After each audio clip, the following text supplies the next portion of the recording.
Let's go. Because why? Because we don't screw around on Fridays, man. It is Epic Cash Live. What is it? What is it? Is it the 22nd, I think, of the month? Let me look. Let me look at the title. Yeah, it's 7/22. And by the way, I'm Uncle Vigilante. This is the Uncle Vigilante show. And I unapologetically cover Epic Cash. Now, you can call me Epic V, Uncle V, but I do want to let you know my real name is Todd. And I titled this show Epic Cash Live 7/22/22. Nostrotoddus predicts the future. So yes, we are going to make some predictions about the future. And I have with me really the only person that I need for us to make this a good solid hour. I have Yoga Dude on. Hello, hey, hello. Yoga, welcome to the show. How's Miami treating you today? It is just right. Like a little rain passed, a little kind of like freshened up the sidewalks, and it is magical. It's just absolutely magical. That's life is good. That's great. Now I have to cheat, and I have to look down here and go to Thursday. And you know what I see from last night? I see Freedom Fest download with Captain Bai, Becky, Max, and Mr. J. And you know what happened last night, Yoga? Do tell. Nothing. I never do this, but I have to open this up with a great apology to Becky, to Captain Bai. We were supposed to do a download. It was in my calendar. And I don't know, last night, it's like, we're caring for this neighbor's bunny, and we went over there, and a few days ago, I delivered one stillborn, and the other one was just looking like this really ugly mouse. And now, like 4 days later, it's starting to become furry and cute and everything. So we were over there taking videos, and I felt like I was, 5 years old again. And I just forgot. So I apologize. I request a mulligan, and I request your forgiveness. So I'm sorry about that. We have with us, joining the show, Enrique. He is coming to us, hailing to us from where, Enrique? I think you're in El Salvador today, right? He is probably just trying to make the connect. Plugging in and getting connected. I see him in. There we go. Is he coming on video? There he is. He's going to come on video. That means the price of Epic Cash is going to go up by 10% this week. I'm not kidding you. It has been verified. It has been verified. Every time that handsome dude with those dimples and that 5 o'clock shadow looking like he doesn't belong there, he should be on a Hollywood set. I mean, the price of Epic Cash goes that way. So thank you. It's been a long time. I know you've been in transition, moving. You've had a lot of things going on in your life, but why are you in El Salvador right now? I came here to take my family on a vacation just before my kid and gets back to school. So we came here to relax for a week and enjoy the beach. Awesome.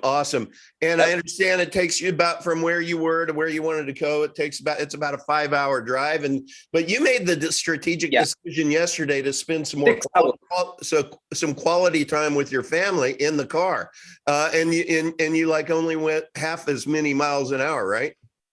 Yeah, I mean, it took me 11 hours. We stopped to eat for 1 hour, but we went to San Salvador, and the traffic there was awful. So it was a long ride, but we enjoyed it. Yeah. Beautiful. I just want to know this, okay? How do you get that 5 o'clock shadow thing so freaking perfectly? I mean, this is like you're like the Latin American Jason Statham, except younger. Since I was 14. It is a Yoga. It is just a part of life that is a puzzle. Yeah, some guys just got it. So they do got it. But some guys buy products for it to grow. So. All right. So what we've established is a price, because this is Nostrotoddus predicts the future. So the price of Epic will go up this week.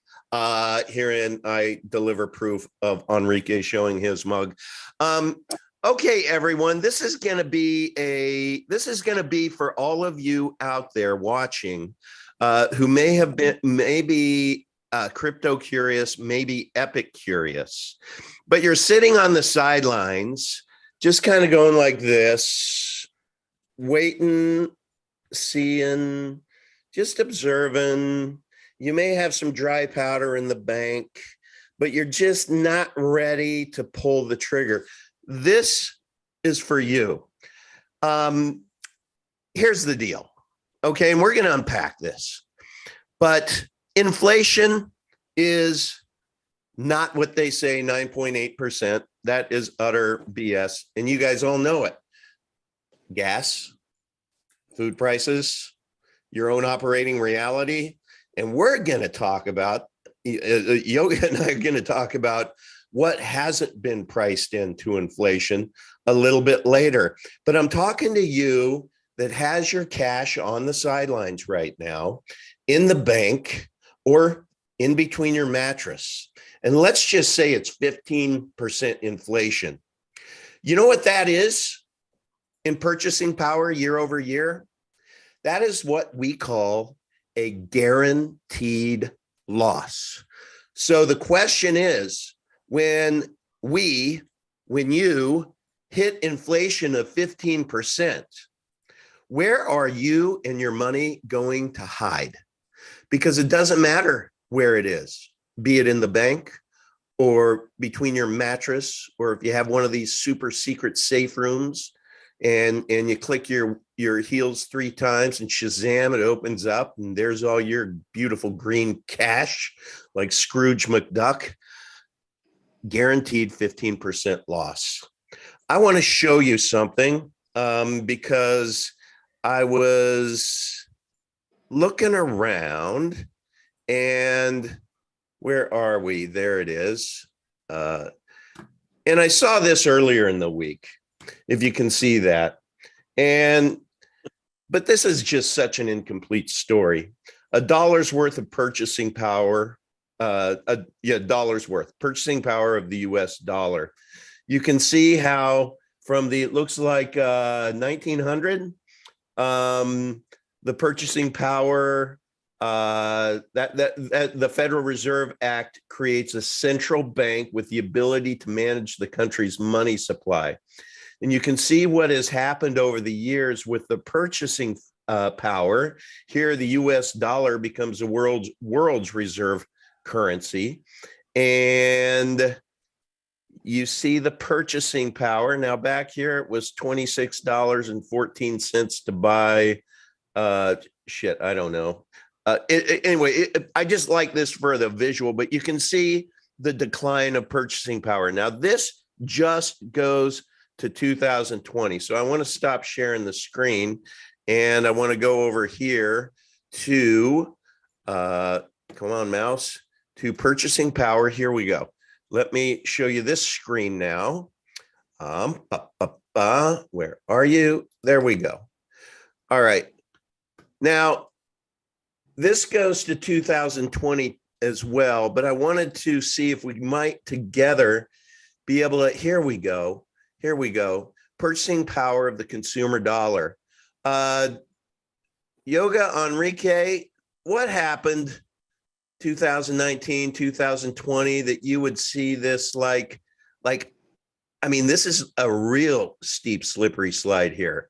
What's been happening that would make the purchasing dollar of the purchasing power of the dollar go lower so fast? People the ate some M1 bats. money. Yeah, both of you at the same time. It makes for All right, Enrique, go ahead. Yeah, I mean, I think it's the M1 money supply went from just under $4 trillion to over $20 trillion. So what do you mean by that? What is the M1 money supply, and what do you mean? So that means they're printing money out of thin air, right? Enrique is so much more cerebral than what I was going to say. I like this. Okay, keep going. All I was going to say is people ate some bats and then we started printing money. But anyway. Yeah, so if you look at the graph of the M1 money supply, let me just look at the data right here. It was Yeah, it was on January 2020, it was 3.9 trillion. Okay, that would have been about If right. we fast forward to today, it's 20.6 trillion. 20.6. So you're Yeah, talking so $16 trillion that they created out of thin air. And look at that. Look at that. Like if this was a ski slope, this would be a double black ski slope. Am I right? yeah, and the M1 money supply is currency and basically every liquid deposit, you know, that you have on the bank, that people save in the banks, like savings and all that, all those products that banks offer you. All right. So this is, I'm going to stop screen sharing that, but I just wanted everyone to have that, please, as context. I mean, I'm going to ask a rhetorical question. Nobody needs to answer it, but I'll answer it myself. Do we think the government is done printing money just yet? Or is the money printer going to continue to go? I'll answer it. It's going to. I mean, you just see these laws being passed that aren't billions of dollars anymore. They're just trillions, just another trillion, 2 trillion, 3 trillion, 4 trillion.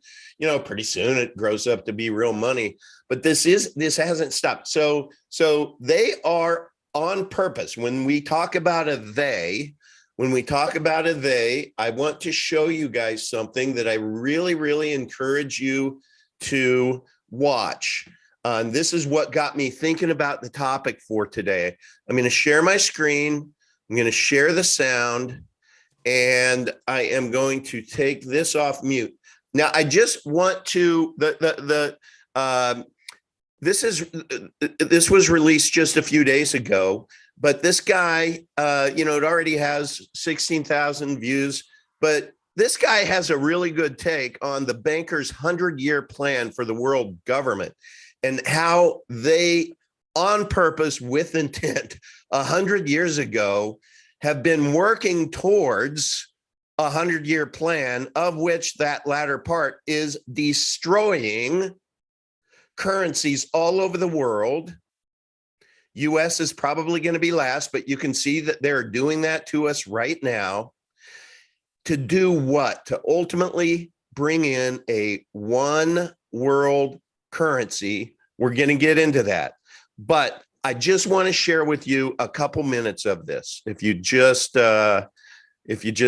hang in there with me. State building, New York. So there you go. Who financed the UN? Who and you look at the IMF and World Bank, they're creatures of the United Nations. It was the bankers, and they were involved in creating the Bank for International Settlements. So it all adds up. I'm sure this Agenda 2030 has been in the works for a lot longer than we're told. If you look it up here, it says that it was only established in 2015, but the bankers, they've been planning this, in my opinion, since 1930, and they needed a world central bank to do that, and I think that's going to end up being the BIS, and that's why they have to get rid of the dollar as a major reserve currency. You still probably be using the dollar in the US, but there will be a world currency run from the BIS in Basel. And it's not really technically in Switzerland. It's a little bit like the Vatican, the City of London and DC. It's in Switzerland, but it has, it's a sovereign country, really, the Bank for International Settlements. And the central bankers, when they travel there every other month, to meet, to have great wine and dine, and probably smoke their cigars. Paul Volcker probably did. They travel with diplomatic passports issued by the Bank for International Settlements, which is recognized, of course, and they can't be searched. So there you go. I think that's what's happening. So before we look at the markets, I just wanted to recommend a great book about the Bank for International Settlements, which I have recommended many times in the past. I could go on about some of the stories, but I won't. It's the shadowy history of the secret bank that runs the world. The Tower of Basel by Adam Libor. Absolutely phenomenal book. Okay, thank you for sharing that, Yoga, because that is definitely my next book that I'm going to download on Audible and listen to it. Yep, I've read it and I've run the Audible, and the Audible is phenomenal, and it's really good. And then you after that you're going to be able to nitpick on what the guy said, because it's well, I'm gonna sorry, I'll go ahead and do your thing, but it was interesting what you said, and how it pertains to the book. But sorry, go Well, ahead. what I want to do is just I'm on purpose planning a little bit of FUD today, fear, uncertainty, and doubt in those dollar bills that you have stuck between your mattress. And let me just share with you what yoga does every single day. If you are not every, but almost every, you really do knock these out. Thank you. But I really encourage everybody. If you value the future of your money, please join Telegram, t.me/epic cash. And I also encourage t.me/Freeman U. I wish Max were here, and I hope he may show up. Max is one of the teachers in Freeman U, and that's Freeman with a U on the end, not a Y-O-U. But go in there, and you're going to be able to get next level education. And this is what yoga created. And this is for today. Let me make sure I have the right one. I do. Okay. Yoga, this is your graphic. So take it away, please. Yep. Just want to follow up a little bit on this book, The Tower of Basel. It's really phenomenal. And one of the things that I think he kind of, the gentleman that we just watched, he kind of put the cart in front of the horse a little bit, and he's blaming the United Nations on the formation of BIS, and he pegs BIS to come to existence around 1930. BIS, the actual talks about centralizing the government, not centralizing the government. This is even more interesting because it's really centralizing the financial power regardless of the government. So this is a control structure that actually exists outside of the governments. The governments are like the petting zoos that are allowed to exist under the umbrella of control of the control system. And the control system really kind of started coming about in like around 1908, 1909. It was pre-World War I. And then the World War I gave it the justification to come into existence. So if United Nations was founded in 1945, this thing predates United Nations. This started under the guise of managing reparation details for Germany for the Germany's defeat after the First War. And then what it really mutated to, as its original purpose came to be, is this interesting control mechanism that kind of like an octopus. It's got tentacles into all these, and it's not really. Here's the other thing: is it's not really a conspiracy because this is documented. This is there's really these guys are not hiding. These guys are in plain sight with their diplomatic immunity. You have the book right there with you, I'm sure, within arm shot, Tragedy and Hope, and you actually have the real one. You've read the real one. So you know that this goes back to the 1800s as far as when these guys started putting these and even before in place. And even before, it was really like the West. It started when the Western civilization realized that, like they pilfered all the gold from the Aztecs and the Mayans, and they got their cannons. They took the Chinese gunpowder, and they actually did something practical with it instead of using it for fireworks. And then they put it on boats, and you created the first super war machine, and able to start, really taking over the known universe, if you will. But where we are today is these guys. If you read the book, like they're not masterminds. They're not. Thank God for us. They are just people, and they're greedy people, and there's no unity between them. They squabble and they backstab each other, and they, so at least in that regard, we're safer, you know, Yeah. because of their own infighting and everything. But what they're doing is they are realizing that money is the control system. That is the ultimate, you know, I mean, 100%. ideology and money. Um, and I don't know about unified currency, but what they're doing is they pick whatever the strongest currency is, and they tend to kind of just use that for their manipulation. Because when they did a deep dive into CBDCs, one of their guys, there's this fat dude from Mexico that makes me look super skinny. I forgot his name now, but he was one of the BIS tops for years, and he Okay. was talking about Agustin CBDCs. Carstens. Yes, the slim gentleman from Mexico. All right, Max Freeman's joining the show. And this was a guy that was Watch, he'll have his video on, and then he'll get pissed off, and he'll tell stop.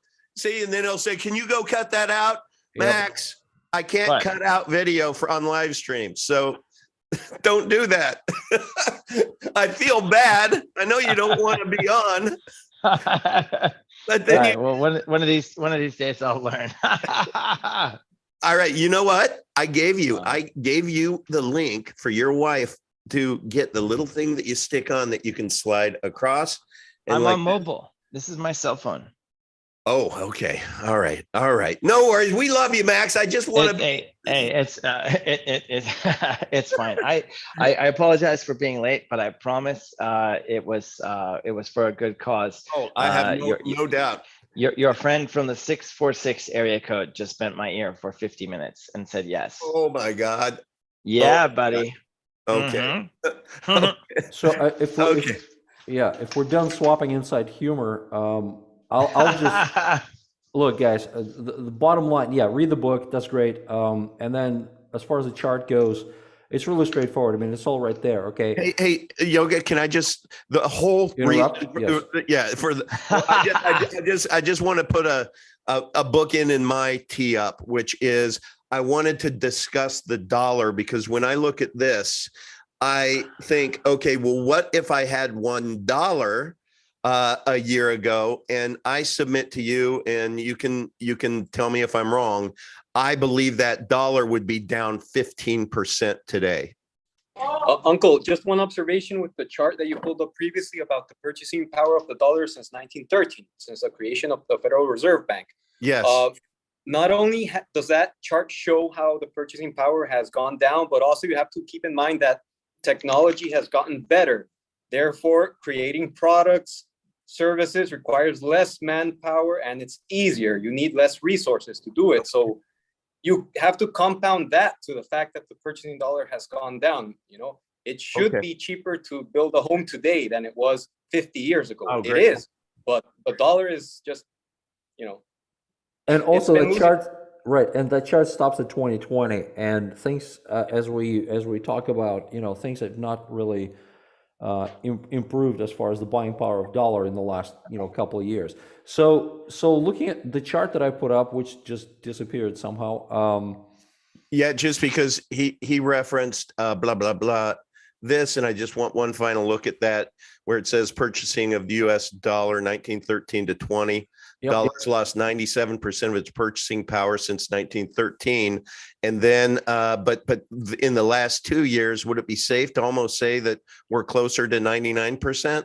I don't want to say that without looking at it, but it's definitely nowhere near as, you know, as good as it was in 2020. We know that today, dollar, you know, 2 years later, dollar doesn't buy what it did 2 years ago. I mean, look at the price of gas, price of meat, price of everything. Okay. So looking at crypto, I mean, we're still looking pretty damn amazing, you know, for the last 12 months. And if we're talking about what you started talking about as far as where do you hide the money, right? Like if you have the money, not even hide, where do you protect your money? Where do you put your money? Like before that, like, so your money doesn't get stolen, you put it in the bank. That was sort of the conventional wisdom. You put it in your bank, you put it under your mattress, okay? You put it somewhere where people cannot steal it. Well, today you can put it anywhere you want, okay, and it gets robbed without you touching it, okay? So your money loses value in the bank, your money loses. So the idea of hiding money in fiat, hiding money in money or in fiat money doesn't work, okay, because it gets completely devalued. It gets completely, just the value just keeps draining. Mm-hmm. And if we're talking about we 4x the money supply. right? Think about that one. Okay, we 4x the money supply, and the claim is Wow. that inflation is only 15%. How does that how does that How do you square realistically that circle? work? Okay, so we just massively, and there's some, I mean, there's some, you know, obvious economic explanations for some of it, but the delta is still too great. So my belief is that part of the 15%, I mean, is going to keep getting worse because the money supply has increased, and also because we're getting the benefit of lower costs. We're still riding on the inertia of the pre-inflationary period. So I think like the costs of like fertilizer were lower, the costs of you know, production, you know, et cetera, et cetera, et cetera. So some of the goods that we're still buying today, their cost structure was determined 2-3 years ago before this money supply was massively printed. Okay, what I'm saying is inflation is not going to get better in the foreseeable future. Right. And a lot of people say, well, crypto is bullshit because I'm just a solid metals guy, you know, and I'm all about gold and silver. And huge respect for gold and silver. I have, you know, my coins that I love dearly. But again, Wow, 25% down. I didn't know that about silver silver. was getting kicked in the ding ding for a while. Yeah, silver, unlike gold, you know, but gold, you know, we're about to see what's going to happen with, you know, Uganda, 12 or 14 trillion bucks worth of gold discovered is going to be a substantial Oh, thing. really? I didn't know about this. Google Uganda gold and then hit Okay. the news thing, and it's going to be all over the place. So there's going to be a massive influx of supply. Well, there's a scarcity thing that every gold bug, you know, talks about how gold is absolute because Yes. it's scarce. Well, you know, pearls were really absolutely expensive before people realized that all you got to do is drop a grain of sand to piss off a mollusk, and he's going to start cranking those pearls up the wazoo. And the pearl market collapsed, you know, inside of a year. So gold, I'm not saying that's going to happen to gold, but scarcity is a big thing, and scarcity equation changed, you know, over the last month. So we'll see how that Right. plays out. And then people say, "Well, I'm a stocks guy. I'm gonna put my stuff into stocks." And which stocks have been good? Well, tech stocks have been pretty good. Except if you look at Apple, you look at Amazon, you look at, you know, Facebook and Google and Netflix and Tesla. Tesla is the best performer out of that whole bunch. And yes, I'm a Tesla fanboy, but that's only 28%. Mm-hmm. Okay, so if you look at Epic, we're like what, you know, like 4xing over that.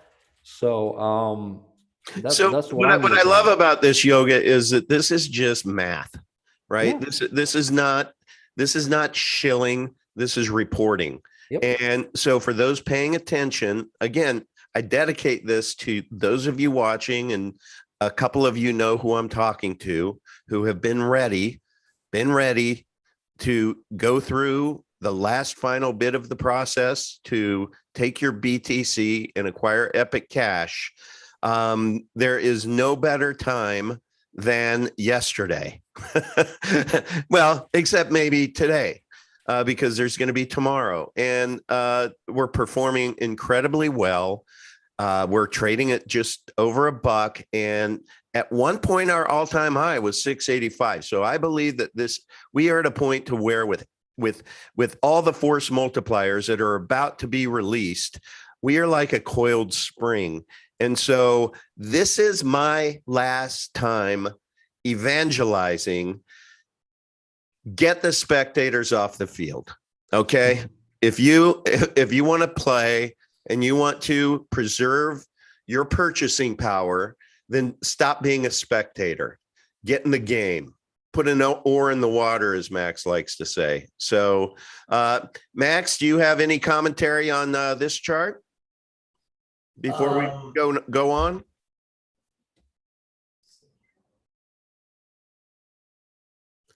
Max is switching microphones, I think. I finally caught him with a question he couldn't answer. I did it. My job is done here. And then we find out it's a technical difficulty. Damn it. Well, No, I think Max is switching microphones.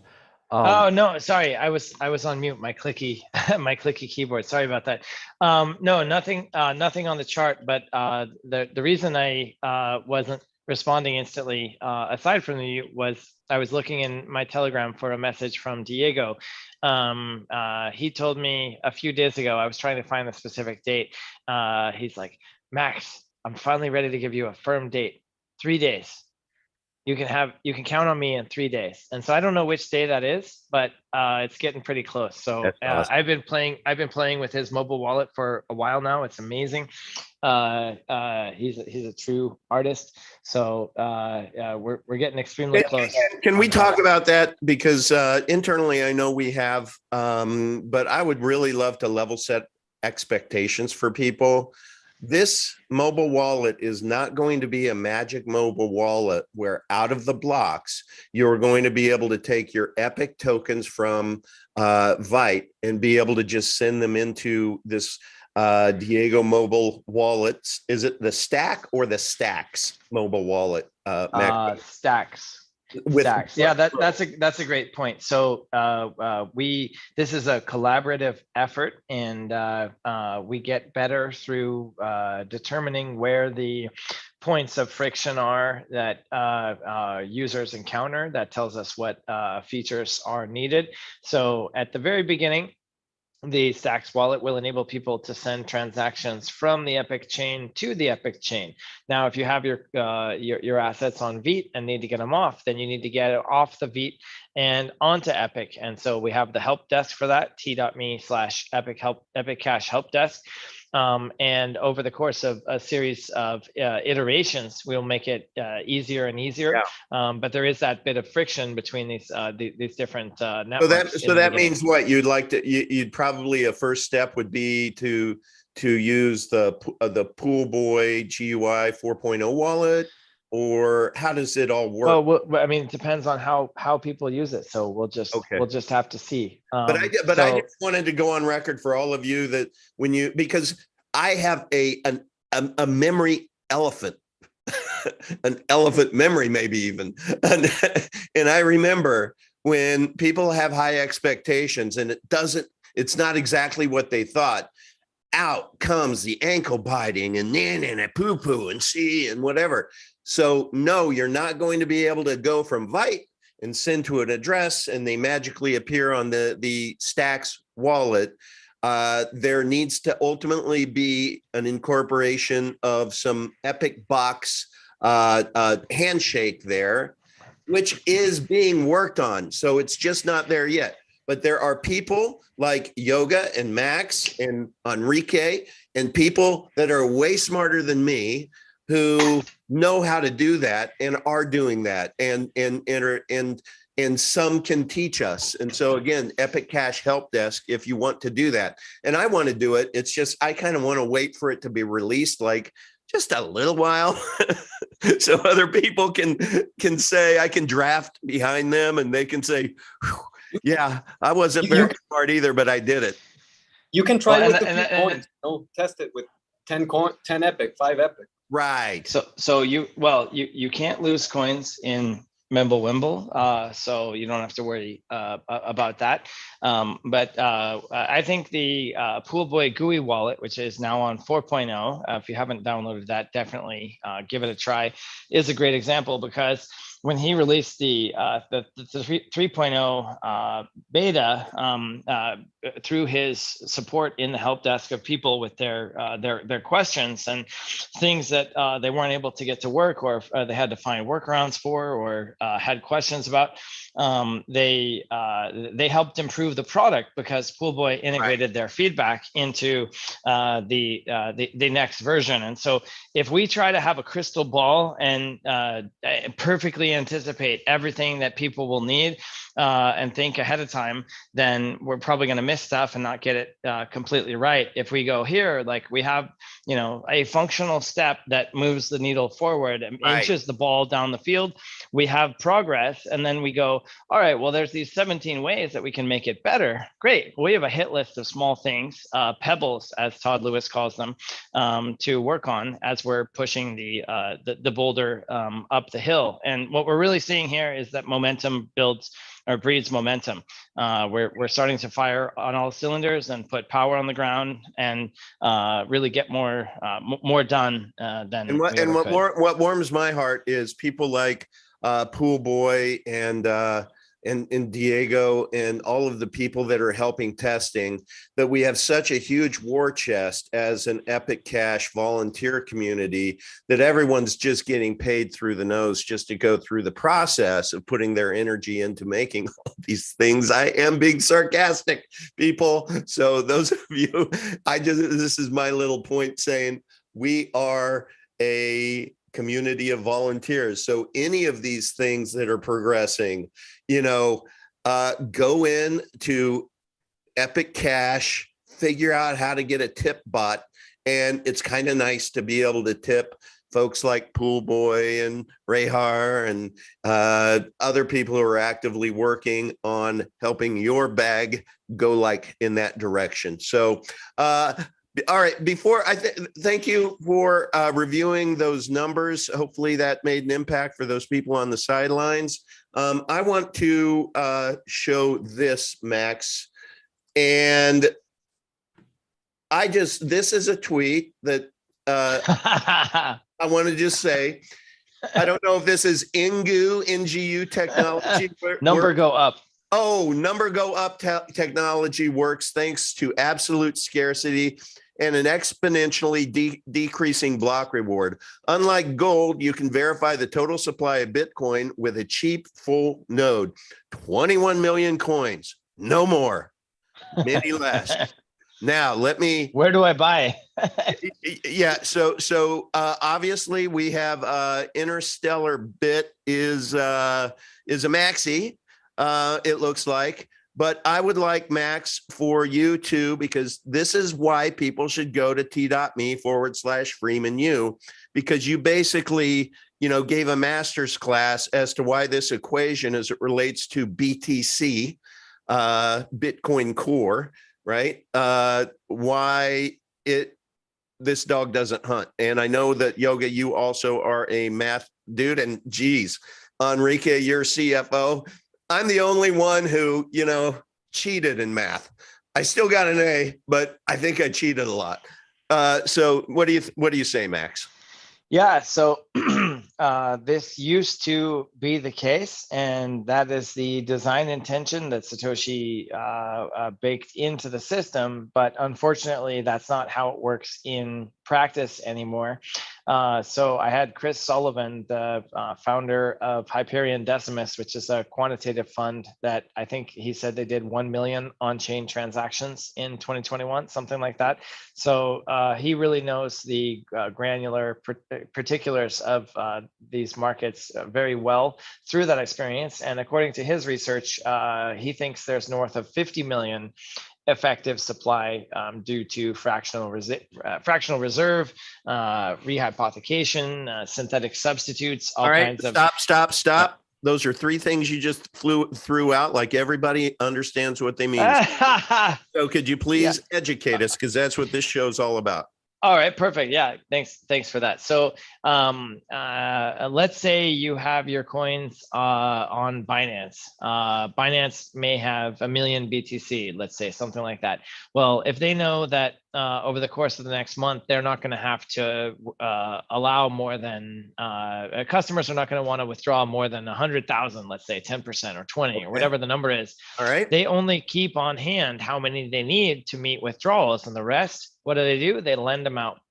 So now I have my my 10 BTC on Binance, and I look at my screen and I say I have 10 BTC, but they've taken out 8 or 9 of those coins or whatever the number is and lent them out to somebody that looks on their screen and they say I have 8 or 9 on my screen. Time out.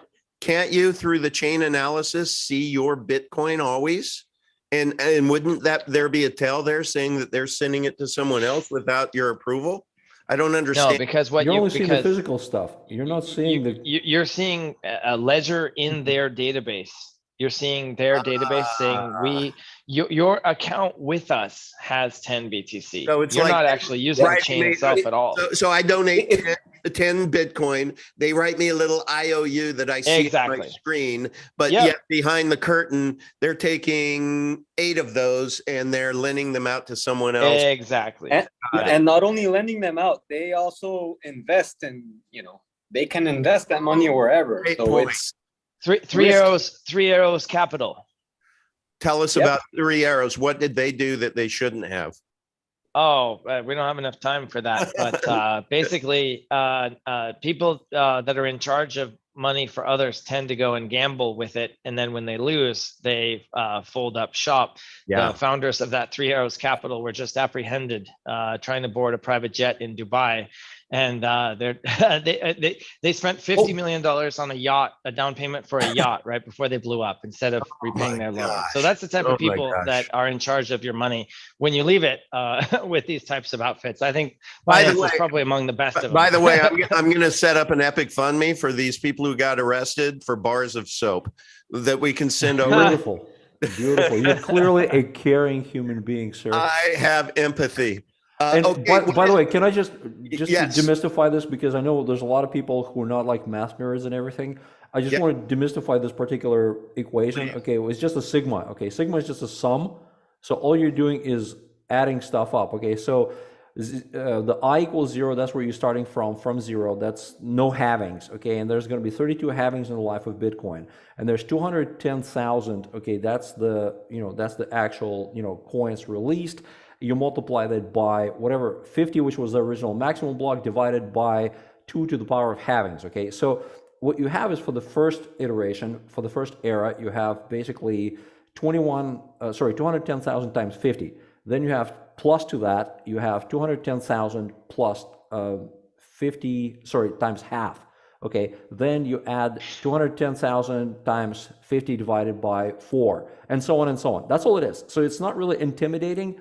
All you're doing is just applying the halvings to this, and you're just adding to the previous. So first year you have like 10.5 million Bitcoins released, then you have 5.25 million Bitcoins released, and so on and so on. Okay, that's all this is. So, but this doesn't apply. All this is the physical mining reality. So this is what people are physically mining, which, as we're seeing with rehypothecation, bears little reflection on a reality created by the banks and the exchanges and everybody else who's manipulating. So what this is being shown is, it's true. It is an absolute factual truth, but it does not represent the true reality of today's situation.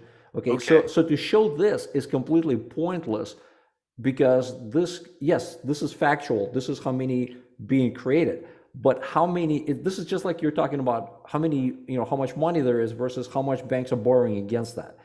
This is what we're talking about here. So in simple terms, what's being shown is a correct emission for the mining side of it. But what Max and I are talking about, and what everybody else should be talking about, is what is being created on top of that to represent this amount. This is like Exeter's gold pyramid and all these other things. Here's the only thing I want to know, as an investor who still doesn't know shit, is this is what they are standing on. They're standing on this like it's not sand, right? This is scarcity, okay? And it's not sand at this point; it's swamp, and pretty soon it's swamp, it's quicksand. But everybody needs to know this, so that when all of the people like a Michael Saylor are out there just doing their FOMO thing and they're preaching and evangelizing, rehypothecation is what you just described, both of you, correct? I want to make sure that fractional reserve. Fractional reserve. Okay, fractional reserve is the big one. Okay, so fractional reserve is what you described. So how is that different than rehypothecation? So that is where I have an asset and I lend it to you, or you have an asset and lend it to me. Basically, let's just, I think, to make it easy, there's synthetic substitutes that you can do with derivatives as well. I think we should just make it simple for people and just say, due to fractional reserve policies, let's not overcomplicate it. There are tens of millions of more effective supply, because you get the same functional benefit. The reason I own BTC is I want exposure.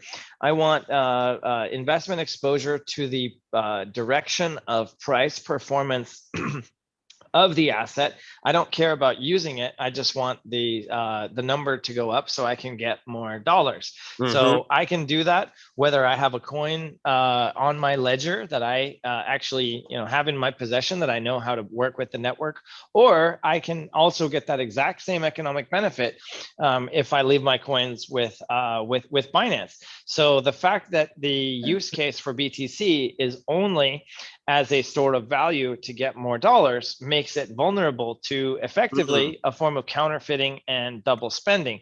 Satoshi mentions that the whole reason that Bitcoin was created was to solve the problem of double spending. And now we have double spending that's over double the actual supply of coins on the network. So I think fractional reserve is the primary culprit here. That if somebody wants to get into the nuances on other stuff, we can. But that's really the real one. It's people accepting an IOU for coins as just as good as actual coins, and that's totally not the case if you want to get the functional benefits and value out of Epic. Right. And Uncle, and the result of that is, I'm just trying to kind of simplify this even more if possible. Okay.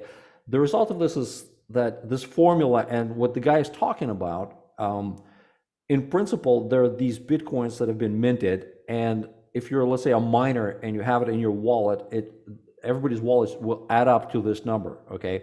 In reality, people who think they own Bitcoin today, if they do a bank run and they try and get, like, they open a Bitcoin wallet, okay, and then they go to the exchange or to the whatever the place that tells them that they bought this quote unquote Bitcoin, okay, and they try and get all of that Bitcoin into their wallet, there's not enough Bitcoin. There's not enough chairs in the room for the people who think they have chairs. That's the short of it. There's going to be maintenance on all the exchanges. There's going to be, There's going to be some yachts. There's going to be some yachts going for sale. In China, they put tanks in front of banks and said your money, your bank deposits are now investments, and you can't withdraw it. Right. Yeah. It's the tank is the ATM now in China. All right, so we just, I'm going to stop screen sharing. It is 12:47, and I want to, before I ask one question, I'm only going to have one. Max, please explain, and it's going to be at the very end. But I want to read something that we put into an internal chat with us just to be able to prep for this. Would love to go through a war game thought experiment after watching this video, and that was the video with the bankster, the guy talking about the bankster's 100-year plan that I showed, ultimately leading to a world reserve currency or a CBDC of some sort. Obviously, this does not happen overnight. They need to pilot it first. So let's go through a thought experiment of where they might pilot aggressively these CBDCs first and why. I'd like to take a deep dive into the what the ramifications will be if and when they succeed. How would it change most people's lives? I'd then like to transition to Epic Cash at all, meaning the ecosystem, potentially being an alternative way to transact. How can we truly become a parallel option to a one world currency?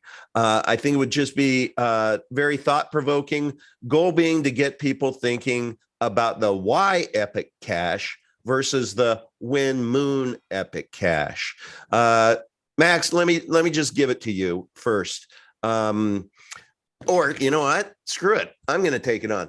I think where they're going to pilot these is going to be where we've seen them being really, really tyrannically aggressive with this CV19,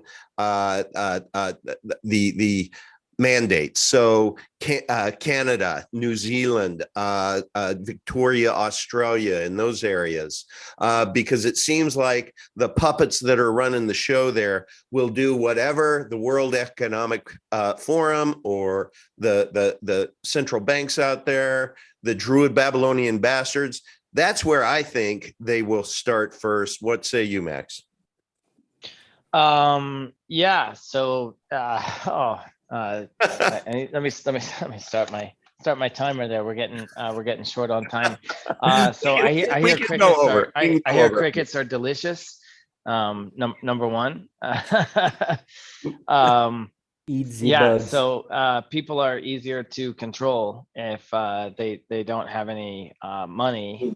So I think that's an integral part of the plan. Hey, Max, real quick. Yeah. Why don't you quickly explain to everyone what a CBDC is, what it can do, and the programmable part of it, and what might be a byproduct of something like that. All right, so it's a bit of a misnomer. All currencies, all fiat national currencies today are issued by central banks. So that's the CB, and they're already digital. So technically, we already have CBDC today. But what they're referring to is the newer, the more virulent, oppressive strain of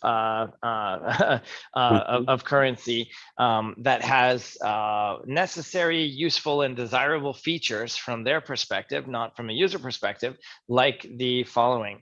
If you go to the checkout counter and want to buy a hamburger and your carbon footprint is too high, no, you can only have the veggie burger, no beef for you. If you are in China and you have spoken out against the government, then your money will not function when you go to ride the bus. These things sound extreme, but they are actually happening already today in places like China. So the so-called CBDC has inbuilt restrictions on what you can do with it, who you can send it to. It will have integrated surveillance, integrated taxation, negative interest rates, moral hazard, things like bail-ins and bailouts. All of the worst features you can think of to program into money are being put into this. talk about money that expires. Like if they give you helicopter money. Yeah, exactly. So another feature is, let's say you get a stimulus payment, you can only spend it in the next 30 days, something like that. Our ability to save will be curtailed. So there's really no place to hide. Your ice cube in fiat terms is melting. It's just a question of the rate, and I would argue that rate is accelerating. So we are all frogs in a pot, looking at each other, going, "You think it's getting hot in here? Nah, just go back to sleep." And one by one, there's a lot of people watching this live stream thinking it's getting pretty hot in here because Enrique is on, and our price of Epic is going to go up 10% because it's getting hot in here. Thank you, Enrique. Yeah, it's you can't deny it at this point. Nobody can deny it. Talking about inflation. Sure you are. Our secret weapon. We've just decided to unleash him. He was responsible for the initial run, and now we've let him back in because we wanted to prove that we could weather. He's very tender and nurturing in person. I felt an instant intimacy in our time together. Okay, so our wives were there, so it was a bit awkward, but we made it work. Yeah. So Max, I submit that it's going to be these countries that have been very submissive to the wants of Klaus Schwab, etc. What do you think? I think Enrique, you had thought it was really more the what? Yeah, I have to leave in a couple of minutes, but I'll just quickly give you my point of view. I think they've been testing pilots with over 50 central banks, according to the company Ripple Labs. So they've been helping central banks, build these systems and test them. So I think a lot of them are more advanced than what we're told. But at the same time, it doesn't matter. Like if you get down to it, doesn't matter if the country is poor or rich. It mostly comes down, in my opinion, to the centralization of goods and services. If, for example, you centralize who has the food, who has the healthcare, and the resources that people need to live, if you can centralize that, then I mean, it's easy to implement a CBDC and get everybody under control. Because if you're hungry and the CBDC is the only way to buy food that you know of, then I mean, what are you going to do except use it? So I think it has to do with centralization of goods and services. That's an excellent point. And of course, and I know you have to leave, but then, and we could continue this thought experiment next week too, guys, which I want to really think through, and we should save it for next week. Think through then how can a parallel transaction alternative, Epic Cash, be incorporated again in parallel, because that would, I'm trying to think like the Druid Babylonian bastards. If they want it to just be them, they're going to say, no, you're not going to get your CBDC if you are also transacting in Epic Cash, if you accept payment in Epic Cash as a retailer. And they can throw candy at people, open your CBDC app and you'll get $200 or something. So yeah. And they can print and they can create how much they want. So they do have ways of implementing it, but ultimately I think it won't fly. That kind of stuff will fail. Not. Most people won't accept. What Ripple claims aside, I feel that we are years away from these systems even starting to be rolled out in most places, and consumers don't want them. So and we will be out there. We are coming to maturity very rapidly. We will we will be firmly established before they come out. So why would you use terrible money that doesn't advance your interests when there's an alternative available? So if we can continue to execute and get our stuff out there, then people won't have to be subject to that. I think it's a little further away. I read all the BIS papers and stay very on top of what they're doing. That's the Bank for International Settlements. So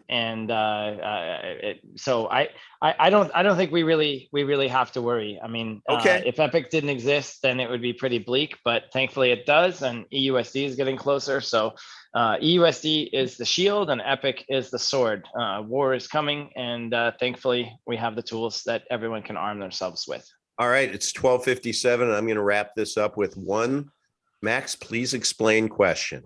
Okay, I know that Todd Lewis has been with you. So Max, please explain what happens behind closed doors when you and Todd Lewis get together.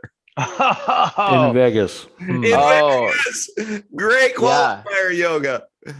Yeah, exactly. Well, first off, it was a wild night and I don't remember. No, I'm just kidding.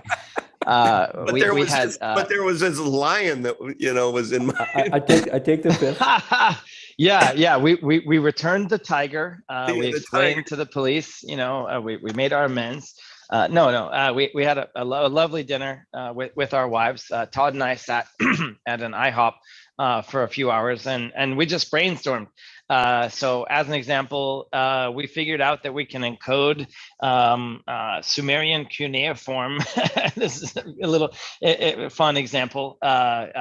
We can encode our transactions as Sumerian cuneiform, and imagine like a stream of Sumerian characters on Twitter, and then somebody responds with that. I mean, it's almost like Klingon, and then boom, you have the two halves of a Mimblewimble transaction. So that was one example. We talked about certain types of elite cryptographers that we need to do some of the interesting things related to interchain connections, atomic swaps, and multi-signature. There's some fun stuff there. So really, that's just our chance to let nerds be nerds and let our brains roam. So we get creative. We have fun. We talked about quantum resistant algorithms. We talked about what algorithms would look like to operate on TPU, machine learning chips, the tensor processing units, thinking ahead to what it takes to integrate proof of space-time. It's really just a chance to dream. I usually, if you can't get the information that you get here on my channel, Richard Hart has a great channel that you can go to where he talks about hex, and and expensive Rolexes. As far as this deep dive stuff into monetary policy and future proofing, I don't know if you get there, but it is an option. So thank you. And speaking of Todd Lewis, we just wrapped up our series, The Quest for Superior Money. Thank you, Max, for joining that. I think it ended up being an excellent series, and we will get that interactive document edited and distributed out there. But I want to let you know we're not done. We're not done. We're going to be back every Wednesday, 11 a.m. Eastern time. And where Todd would like to pivot for the next period of time, whether it's one show or multiple shows, is really, really kind of unpack the history of monetary policies. And we're going to invite Doug Casey on for that. Oh, wouldn't that be cool? Yeah, that would be so totally cool. And maybe David Morgan wants to play too. He knows a lot about metals. Oh, perfect. So I just want to let you know we're not done. The series is done, but we're going to move on to the next thing. So again, back to the first thing that I did, which was apologize to Captain Bai and Becky Boo. We were supposed to do a live stream to be able to catch up on Freedom Fest and just kind of get a blow-by-blow download on it. And that was my fault, man. I've never blown one of these off, but I did that last night, and I blame it on the bunny. And if you don't understand that reference, go listen to the beginning of the show. Okay, look, if you guys don't have anything else, I'm done here. How about you? Another notch in the belt. I think we did it. Another notch. I think it was a great show. Really appreciate it. Max, I have a few questions for you. If you could call me after the show, that'd be awesome. Okay. Right now. And Yoga, thank you very much for being here. You're awesome as always. And everyone in the chat, thank you. We have 24 watching and we have 27 thumbs up. And for those of you who watch this later, please smash that like button, subscribe to the channel, and please share it with others, because one day I might get back up to 2,910 subscribers. I go from 2,900 to 10. And so, that back and forth, I just feel a little better when it shows 10. So that's up to you. Help an uncle feel better this weekend. All right.